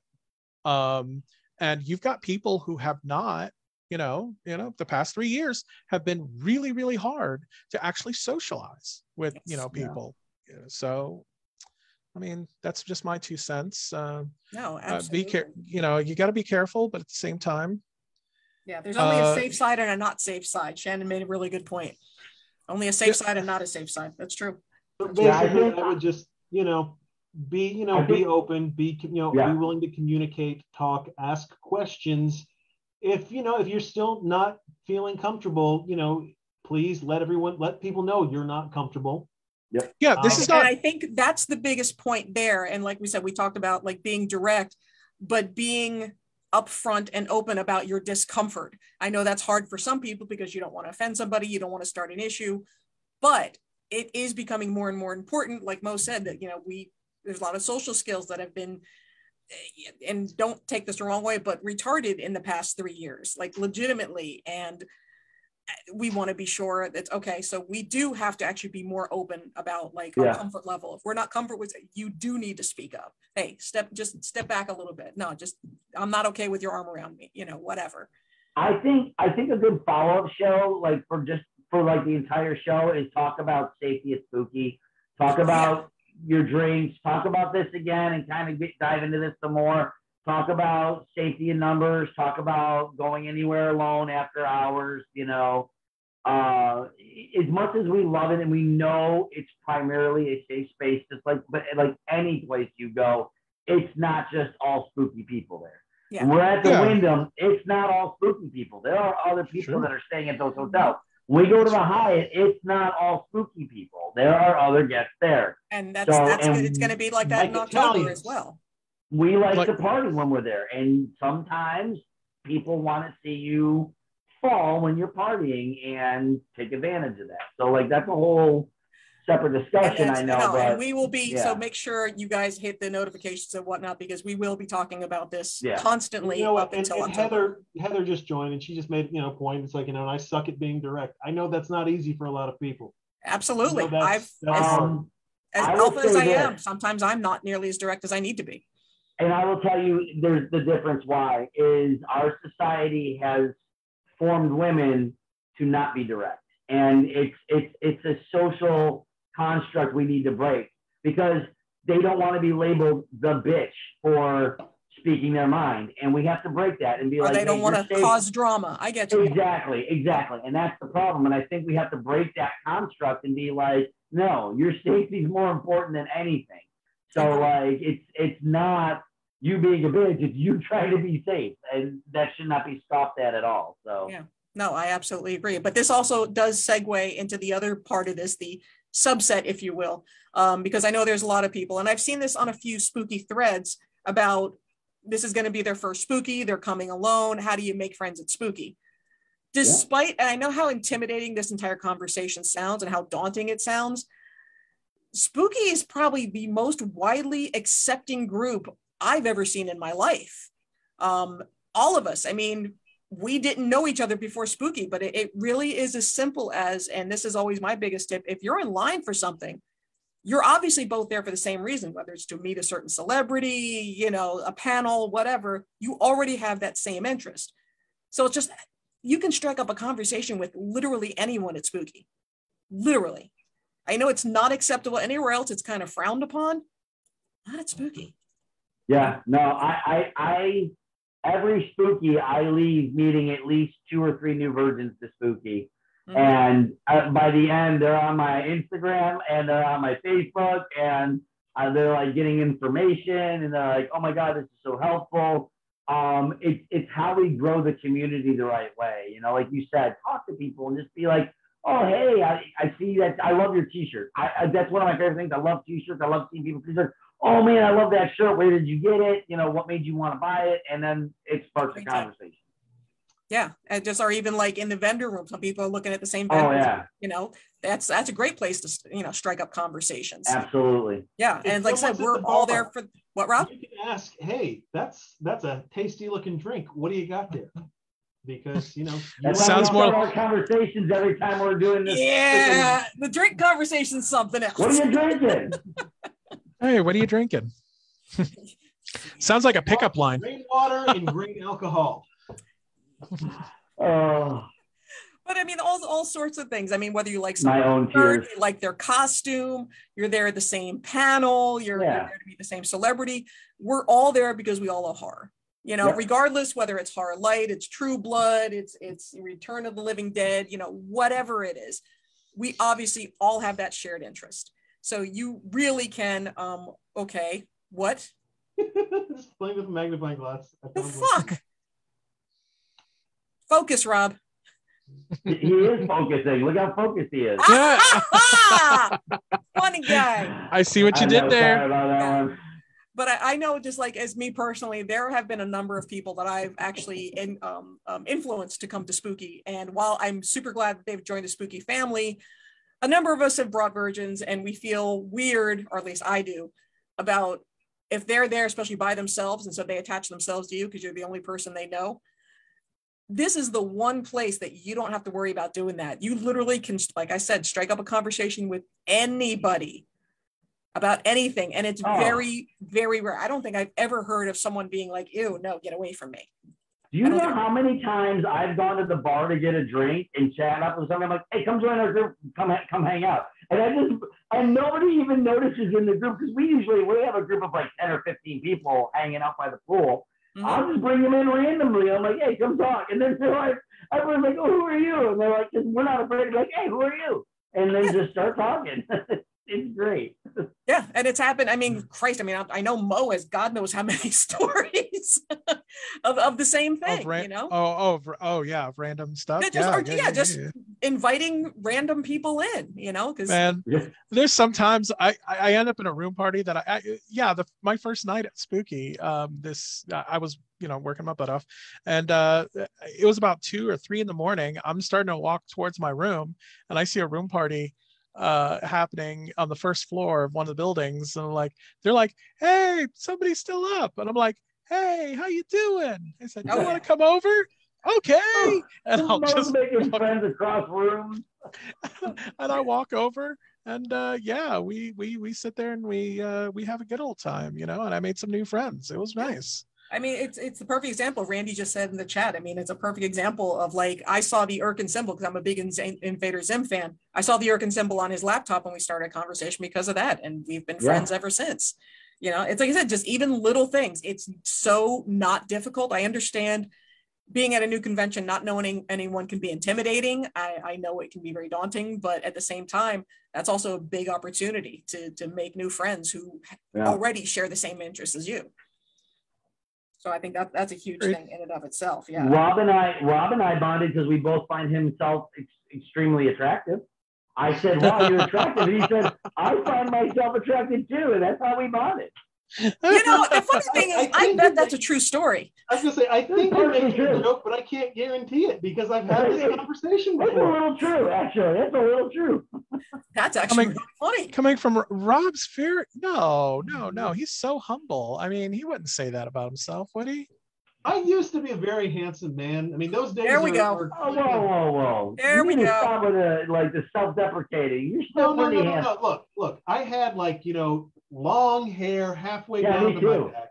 Yeah, me too. just you still have hair, sir. I do not appreciate that. I was in the gym a little bit more often. I was. Here's another good way to actually make friends at Spooky. Give out compliments. You like someone's costume, like Eric said, you like their shirt. That's really, I think, one of the easiest ways to make friends at Spooky. Compliment somebody. And Lord knows we all could use that positive energy these days. The world is on fucking fire. The world is literally melting. So give out a little positivity. I mean, it'll make someone's day, and there, boom, made a friend. Especially, I live for being in costume. You guys know this. I light up when I'm in costume. Yep. Exactly. But a lot of people struggle. And that 1 second of saying, oh my God, you look great, can mean the difference of them going above and beyond in that costume or never doing it again. So it's always good to be like, wow, you look really good. It's like you just walk up to somebody like, hey, Demi, your hair is just spectacular. What's that? What are you using? It's awesome. I dig your vibe, Instant Eric. Friend. I dig your vibe, Eric, man. What do you use to shine your head with? Yeah, But that's exactly it. It's just simple shit like I have a German woman who freshly shorns my head before every con. That's how you make friends. And that's how a number of us have made our friends. We're just random conversations at Spooky. Just don't be afraid to talk to people, or even, like I said, you're liking the same song at the pool. Boom, there you go. Something immediately in common.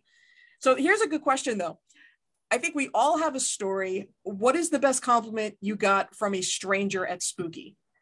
Or someone who was a stranger at the time? Okay. I got one. They thought I was fucking Dennis O'Hare at the last con.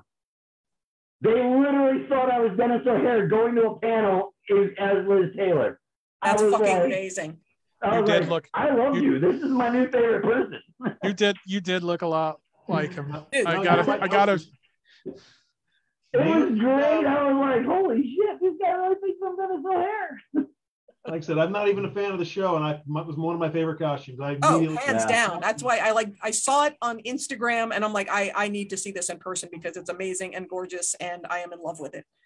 Yeah, that was a lot of fun. But yeah, like, best compliments I've gotten from people I don't know is you've really committed to the character. That is the best one, is because that's what I try to do. I will study a voice. Like when I started doing the Joker, like I love the show, and I would practice for hours in my car driving home, being like, this is Bessie, and I would just work on it over and over. I love that you're doing animated Joker. I fucking love it. Yeah, and then Dr. Doofenshmirtz, I was working on that. I would drive and be like, okay, so I really love this show, but I really want to work on this a little bit more. And and when people are like, wow, you are so committed. And for example, I'm not trying to do them all, but like when I did Korg, and as Korg, people were thrown. They were like, are you the guy who does the voice in the movie? I was like, oh, man, my name's Korg, man. I made a rooks. Nothing you need to worry about. And they were like, it's just that the people see that you put the effort forward. There's nothing better. Yeah, no, and that's true. I mean, there's the costumes I've done, and it's like, I think the biggest compliment for me is when people are telling me, and I don't remember them, but it's like, oh, I've been taking pictures with you for years. I remember when you did this one or you did this one. And it's like, holy shit, you actually pay attention to that shit that I do? Really? And yeah, and it just, boom, my head explodes every single time.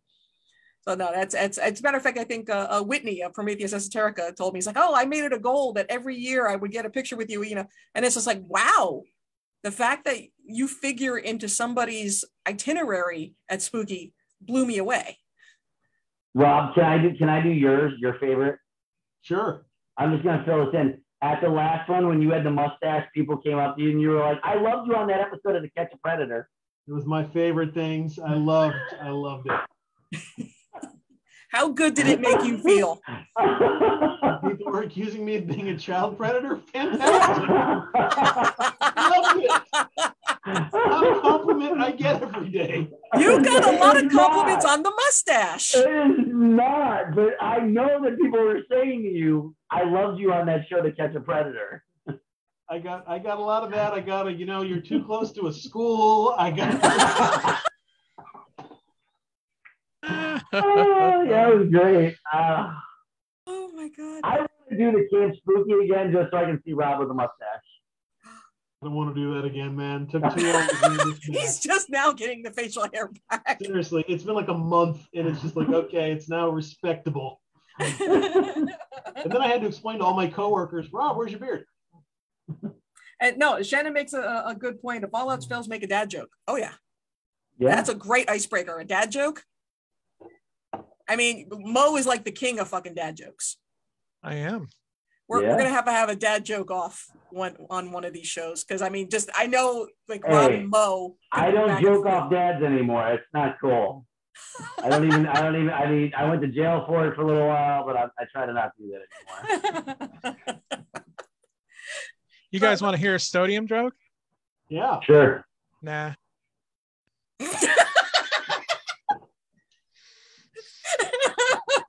Like, I don't get that one. It's NA. That is the sodium on the chart. It's NA. Yeah, for those of you that are not nerds. Okay, I got you now. Oh, I've got a ton, but I won't get into it now. So, Mo, and I know as much as you're like, oh, I don't get compliments, whatever. There has to be a compliment that sticks out at Spooky that you've gotten. Yes, thank you for not eating me. I'm gonna punch you in the brain. I swear to God. I don't really do too many costumes and whatnot. So. It's not even about costumes. I mean, just even from the guests there, or just something that made you feel really good. What about Amanda Beers? Oh. She liked yeah. You, right? She liked me a lot. She was adorable. Yeah. well, I'm a consummate professional, or at least I try to be. I agree. Yeah. Yeah, she was amazing. Her and her family. I don't collect autographs. I don't collect pictures too much. I don't like I've said, I don't really like having my picture taken too often and whatnot. I like to collect stories. I'm a bard from D&D. If you guys, I'm a bard. I love collecting stories. I love the interactions one-on-one. And I love, Shannon just said you are super helpful and super nice to everyone. So there you go, sir. You just got one. Oh, thank you. Actually, no, I know of what. Actually, there was someone that came up to Mo at Spooky and said how much he loved him on the show. That he was actually a fan of Mo's. Oh yeah. He was talking about that the whole weekend. Someone asked to take a picture with me. I was like, what? Okay. Sure. I don't get that. Hey? I remember exactly who it is, and I'm not going to call him out, but yeah, someone asked to take a picture with me. Yeah, I saw you on the show. Can I get a picture with you? I'm like, okay, yeah, sure. No one's ever done that. Well, they've taken pictures of me, but then they put it up at the post office. So it's I'm like that. And I don't do too many costumes or anything like that. So you did the last one, sir. You did the last one. We appreciate you for it. I was very happy with the legs, man. I was very happy. Oh man. Oh gosh. Some leg action that made me happy. You did get some leg action. Allison has also paid you the compliment of how much she loved you on the show. So. Oh, thank you. A couple years ago. Yeah, no, and it is very strange when you're like being a normal person, someone wants to take their picture with you. 9 times out of 10, for me personally, it's only because I have the mohawk up and everybody's impressed with the mohawk. So that I get. I'm like, okay, the hair is kind of cool. So. Oh, you're in so many photo albums. All 3 of you. You got just think about how many photo albums. I was like, yeah, you guys are FAP albums. I know that. I know I'm in a bunch of FAP files. That bunny picture, man, that has made the fucking rounds. Fucking bunny, man. The bunny needs an OnlyFans. There we go. Jesus Christ. All right. Well, I mean, we're going to get the Halloween shopping, but we can easily do that next week. I know we've kind of run long on time here, but before we wrap it up, Rob, how about a quick game of Dead or Guessed? We'll do a quick game of Dead or Guessed just to wrap the show up. For those of you who we are going to continue this conversation next week. Yes. Yeah. I'm going to throw out a name of a celebrity.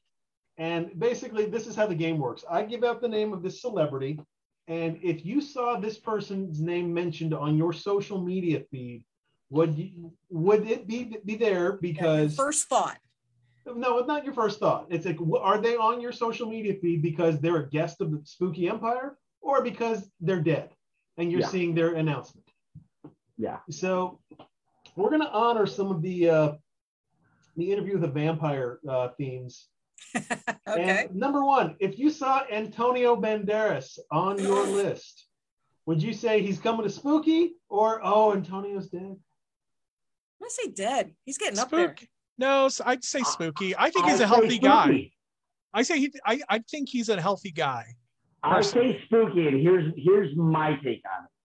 You got to look back at some of the other movies that he's done, and Interview with the Vampire, and some of his late 90s movies. I think he would try to get on that. I think he would just try to jump on it towards the end of his career, because his career is starting to fade. And I think that like John Cusack, you know what I'm saying? Like, he's gonna want to show up to kind of jump on that. Asshole. I had a terrible guess, but I think that he would want to try to jump on it as a lecturer going around the concert and be like, oh yeah, I can go do this for Interview with the Vampire. Okay. Well, the correct answer is yes, he's going to be at Spooky. They actually will be announcing him for Retro, and he'll be there to promote the 30th anniversary of Desperado. Fucking greatest movie ever. Really? Yeah, love Desperado. He's actually doing a con appearance? No. Because he said Retro. So okay. Yeah, this is Rob. Yeah, that's was Retro. A great freaking movie. Got it. Oh, it's a bit. Gotcha. Yeah. Yeah, this is a bit. I heard Retro, and I thought there was some con named Retro that I hadn't. Okay. Okay. Mayhem, which the spring show, but that's what. Yeah. That's whatever they're called. All right. Next on the list, Kirsten Dunst. is Definitely she spooky. You're gonna see her. Is she a guest at Spooky, or is she? Now, see, I say the opposite. I say dead. Huh. I'm saying I don't think she wants to be around us. I don't think she really would find us fun. Huh. I'd say spooky. I'd say spooky. All right, just let's see. Hold on, because we got a little bit of back and forth in the chat, folks. Kristen, that's gonna be dead. Yeah. I'm not cheering for her to be dead. I apologize. No. The wrong way. You know, she's distraught about not appearing in Spider-Man's, the multiverse movie. She gets really upset that she didn't get to be Mary Jane again, and it's just fentanyl. It's a bitch. Okay, so got it. Next we have, in the spirit of the rock stars who have appeared at Spooky Empire, Glenn Danzig, folks. Is Glenn Danzig going to be at Spooky, or is he going to be spooky? Yes, he's a guest. All day. Spooky. Glenn Danzig, folks, in the chat. Glenn Danzig. Well, Glenn Danzig. So many members of Danzig have already done Spooky. The answer is no. He's going to be dead. He's actually locked into a Vegas show for several years. He's got a residency that he just started. Really? Yeah. He Vegas? just started Glenn Danzig started a Vegas residency like a month ago, and he's going to be there for a couple of years. So I'm sorry. No Glenn Danzig, folks. Sorry. Well, you can get the rest of the members of Danzig as Spooky, though, because they that's sad right there. I know someone's going to sing a sad song about it, but it's not going to be him. I guess he's playing with Morrissey in Vegas, huh? And we'll wrap this up with this is just kind of a curveball I thought about, but Mads Mikkelsen, folks. TV's Hannibal. Would TV's Hannibal be appearing Spooky and $500 autograph ticket? That's what I'm thinking. I would say yes. I think that he's done a lot of good shit that I think he would be a great guest. Honestly, I think he'd be a really good guest. Yeah, I'll say Spooky. Spooky. Okay, correct. He's going to be at Spooky, folks. Mads Mikkelsen. And he's going to be charging a lot of fucking money. And that's fine. He's going to be behind a curtain. You will not see him. Is he going to have the plexiglass too? Yeah. Plexiglass? No. Curtain and plexiglass. But he's going to have a really good panel. And so, we'll that panel really would be something. That panel will have I wonder for an extra $80. But would James be the one hosting that panel, and is she going to get the full-on Kiss treatment? Inquiring minds want to know. James is going to take him behind the stage and just bang the shit out of him. I just got to believe. That is appropriate and correct. I have a feeling she'd be into him. I don't know that for sure, but I think most women would kind of just the danger fact. Actually, you know what? We'll do one more on the same vibe that Mads puts out. Ladies and gentlemen, the final guest for Dead or Guest is James Spader. Dead. Cocaine overdose. Oh man. I'm gonna say dead. I read it. He died on his way to be a guest at Spooky. I've used that joke before. Can't do it. Oh, come on, great minds think alike, Rob. I should get credit for thinking of that. Oh my God! You get a half point. For that. He was on blacklist. God. Sex Lies and Videotape. He was the voice of Ultron in Age of Ultron. Come on now, he's done so much. He's dead. He's still way too big. Dead, I guess. Yeah, that hurts me to say that. Unfortunately, James Spader will be dead. Cocaine overdose. No. Prove him wrong and bring James Spader, please. There you go. So bring James. As Petey has said, he'll take anybody. That's what everybody can be a guest. Everybody can be a guest. So technically, everybody could be a guest on this. Anyway, Rick Straczynski can be a guest. When anybody. You're the big winner. Congratulations. You tell everybody that you won Dead or Guest. I did. All right. You have to put it on a t-shirt now. All right, guys. Thank you so much for joining us. By all means, continue the conversation in the chat. This is going to be a topic that we are going to revisit on the next show because it actually is very interesting and we've got multiple levels to this. But yeah, we love you guys. Thank you so much for joining us. Thank you so much to my co-hosts and fuck off. Rita, see you later.